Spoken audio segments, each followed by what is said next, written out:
ओम प्रकाश राजभर का क्या आंदोलन है? भारतीय जनता पार्टी से हट जाए तो जिला पंचायत सदस्य वो नहीं जीत पाएंगे। ओम प्रकाश राजभर में जरा सी भी नैतिकता जिंदा है। विधायक पद से इस्तीफा दे दे, हैसियत पता चल जाएगी। वह स्वार्थी नेता है, वह केवल अपना बना रहना चाहते हैं। हकीकत रूबरू हो तो अदाकारी नहीं चलती और खुदा के सामने बंदों की मक्कारी नहीं चलती। जो पहले टेम्पो चलाते तो वही हाल होगा। भारतीय जनता पार्टी में अगर नैतिकता है, माननीय मुख्यमंत्री जी में अगर नैतिकता है तो ओम प्रकाश राजभर जी को मंत्रिमंडल से तत्काल बर्खास्त। ओम प्रकाश राजभर का क्या आंदोलन है, क्या सोच है? भारतीय जनता पार्टी से हट जाए तो जिला पंचायत सदस्य वो नहीं जीत पाएंगे। उनके कोई लड़का, उनका कोई सदस्य, उनका कोई कार्यकर्ता नहीं, जनाधार नहीं है, नहीं जनाधार। इस बार लड़े भारतीय जनता पार्टी से ही लड़ेंगे। उनकी जमानत जब्त हो जाएगी कि वो देखिए कभी कभी क्या क्या बयान देते हैं, आप शब्दों का बयान देते हैं। और यही हालत होती है। नेपाल को आप देख लीजिए, ऐसे ओम प्रकाश राजभर जैसे लोग ही बोल बोल करके वहां की दशा दिशा बना दिए। इनका कोई अपने आप में नहीं, अपने मंत्रिमंडल में उनका पूरा कोई अधिकार नहीं है। तो वही योगीनाथ को इन्होंने गाली दिया, गाली हम अब क्या कहें, ऐसा आप शब्दों का प्रयोग किया जब सपा में थे, जबकि उनको नहीं बोलना चाहिए। एक नेता को ऐसा शब्द नहीं शोभा देता है। नेता अपनी नीति, अपनी कार्यशैली, अपनी योजना, अपने भविष्य की बात बता करके वोट में आता है। और ये सरकार केवल कहीं गाली के नाम पे, कहीं मंदिर के नाम पे, कहीं अमेरिका के नाम पे, कहीं चीन के नाम पे, कहीं राजभर के नाम पे, कहीं जातियों के नाम पे केवल ध्यान भटकाना काम कर रही है। अब जनता लामबंद है कि हमें सुख सुविधा चाहिए और नहीं तो फिर इन लोगों को विदाई कर देंगे। इस तरह से बौखलाहट में अगर इतना बोलेंगे नहीं ओम प्रकाश राजभर तो भारतीय जनता पार्टी से निकाल दिए जाएंगे। वो अनाप शनाप बयान देने के लिए केवल चर्चा में बने रहते हैं।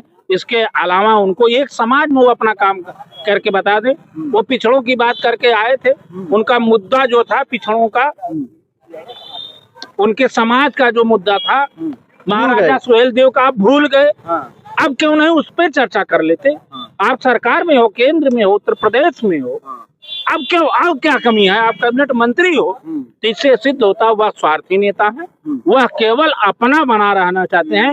वो अपने घर का, अपने समाज के बारे में नहीं सोच सकते तो प्रदेश के बारे में क्या? ये बार बार दल बदल के जो है अपना जो गणित फिट करते रहते हैं। तो इन लोगों को, इन दलों को सोचना चाहिए कि जब इस तरह की भाषाओं प्रकाश राजभर बोलते हैं तो न समाजवादी पार्टी अपने से समझौता करे, न भारतीय जनता पार्टी समझौता करे। देख लीजिए, वो चुनाव हार जाते हैं, वो जो सत्ता में बार्गेनिंग कर रहे हैं वो कभी बार्गेनिंग नहीं कर पाएंगे। और मुझे तो दुख होता है, भारतीय जनता पार्टी को जनता ने पूर्ण बहुमत नहीं, प्रचंड बहुमत की सरकार दिया है, बनवाया है, तब क्यों ओम प्रकाश राजभर जी को मंत्री बना रहे हैं? क्या मजबूरी है भाई? इन्हें निकाल बाहर करें, इन्हें बर्खास्त करें। इनकी भाषा शैली से पूरी भारतीय जनता पार्टी जो है एक तरह से असहज होती है। भारतीय जनता पार्टी की बदनामी हो रही है, माननीय मुख्यमंत्री जी की बदनामी हो रही है कि इनके कैबिनेट मंत्री इस तरह की भाषा बोल रहे हैं। तो इन्हें तो भारतीय जनता पार्टी में अगर नैतिकता है, माननीय मुख्यमंत्री जी में अगर नैतिकता है तो ओम प्रकाश राजभर जी को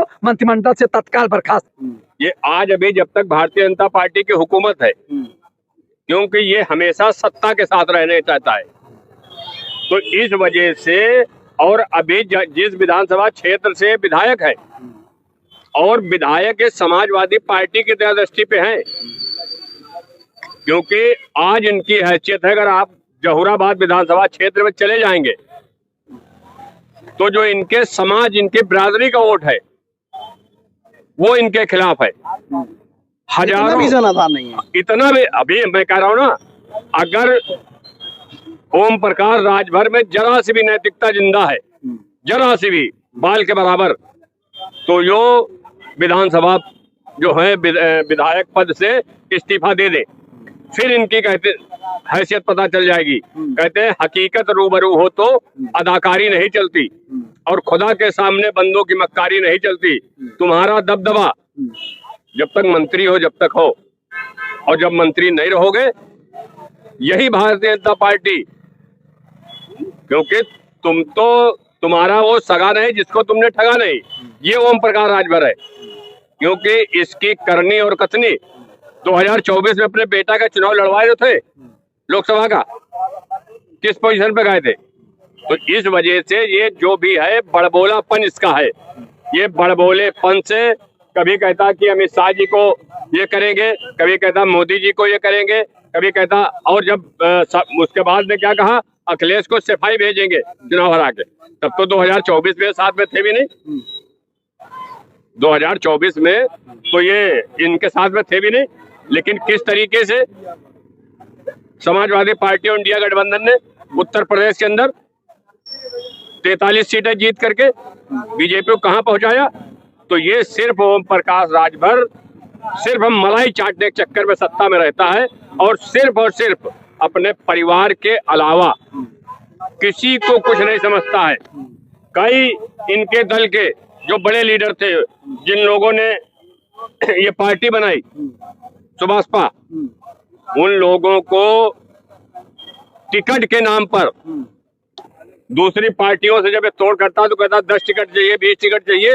उन लोगों से, अपने समाज के लोगों से पैसे की अवैध वसूली कर करके सत्ता में बैठा हुआ है। तो ये सिर्फ आपके चैनल पे बड़ी जिम्मेदारी बात कह सकता हूं कि अमित शाह जी की दयादृष्टि पर ये मंत्री बने हुए हैं। और योगी जी जिस दिन जरा से मूड उनका टेढ़ा हुआ, माइंड खराब हुआ, उसी दिन फिर योगी जी ये नहीं देखेंगे कि सरकार रहेगी या जाएगी। इनके ऐसे स्टिक पड़ेगी कि भागते हुए सीधे गांव में दिखाई देंगे। जिस तरीके से पहले टेम्पो चलाते थे उसी तरीके से ओम प्रकाश राजभर टेम्पो ही चलाएंगे।